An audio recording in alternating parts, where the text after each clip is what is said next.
পাকিস্তানের একদম সাধারণ গ্রামের মধ্যবিত্ত বিয়ের আয়োজন কতটা সুন্দর ও বিশাল হয় তা এই ভিডিওটা না দেখলে বুঝতে পারবেন না। সামর্থ্য যাই হোক, একটা বিয়ের মিনিমাম 1000 মানুষজনকে খাওয়াতে হবেই। তাদের রীতিতে এটা চলে আসছে যুগ যুগ ধরে। তা আপনারা এই ভিডিওর মাধ্যমে একটি সাধারণ বিয়ের আয়োজন দেখতে পারবেন। প্রথমে যে লোকটি দেখতে পাচ্ছেন ঘোমটা দিয়ে বসে আছে, এটি হচ্ছে আজকের সেই মধ্যমণি বা বর। তাদের রীতি অনুযায়ী মোনাজাত শেষ করে তাদের বিয়ের কনের বাড়ির উদ্দেশ্যে রওনা হয়। তারপরে একজন লোক এসে তাকে বরকে ক্রিম পরাইতেছে, পিছনে ব্যান্ড বাজাইতেছে। এরপর আত্মীয় স্বজন টাকা পয়সার মালা পরাই দিতেছে, এটা তাদের হাদিয়া বলে। এটা হাদিয়া, তাদের হাদিয়া নেওয়া এবং দেওয়া, এটা তাদের বংশের রীতি।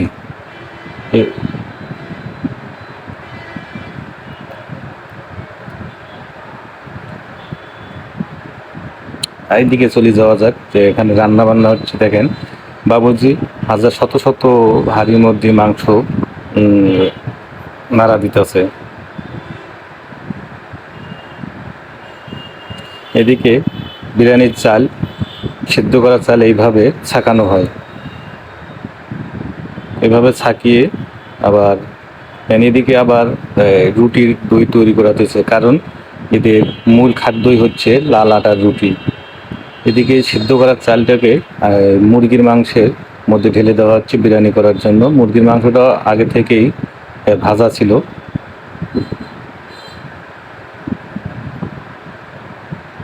একজন এসে প্রতিটা হাঁড়িতে মশলা দিতেছে, বিভিন্ন মশলা বাটা প্রতিটা হাঁড়িতে দিয়ে যাইতেছে।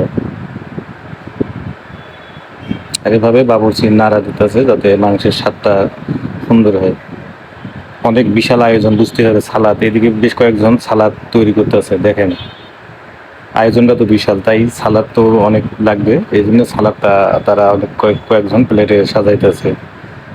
এদিকে বিরিয়ানির মধ্যে ফুড কালার এনে দিতেছে যাতে কালারটা সুন্দর হয়। আর একজন বাবুর্চি আংটা এনে হাঁড়ির উপরে দিতেছে যাতে উপরের তাপ এবং নিচের তাপ ব্যাক করে মাংস কি করে ঝরঝরা হয়ে যায়। আর এইদিকে দেখেন হাঁড়িতে তেল দিতেছে মাংস, চিকেনটাকে ভাজি করার জন্য। আসলে বিয়ে বাড়ির পাক শাক দেখলে ছোটোবেলার কথা মনে হয়ে যায়। দেখেন এই যে চিকেনটা কৌটার মধ্যে করে নিয়ে যায়, তেলে ছাড়ি দেবে ভাজি করার জন্য।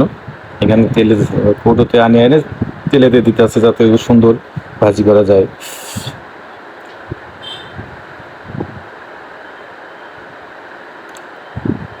এখানে বিভিন্ন ধরনের মশলা মিক্স করতেছে যাতে খাবারের স্বাদটা সুন্দর হয়। বাবুর্চি এইভাবে সুন্দরভাবে বিরিয়ানিটাকে ওপর নিচ করতেছে। এদিকে একজন বিশাল বড় বড় রুটি তো ভাজতেছে, এভাবে রুটি ভাইজে।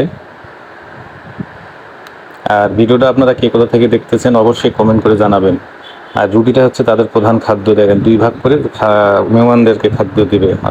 এদিকে তারা পানিটাকে ঠান্ডা ব্যবস্থা করতেছে। এদিকে মেহমান এসে গেছে, খাবার রেডি, তাই খাবার বসাই দিচ্ছে।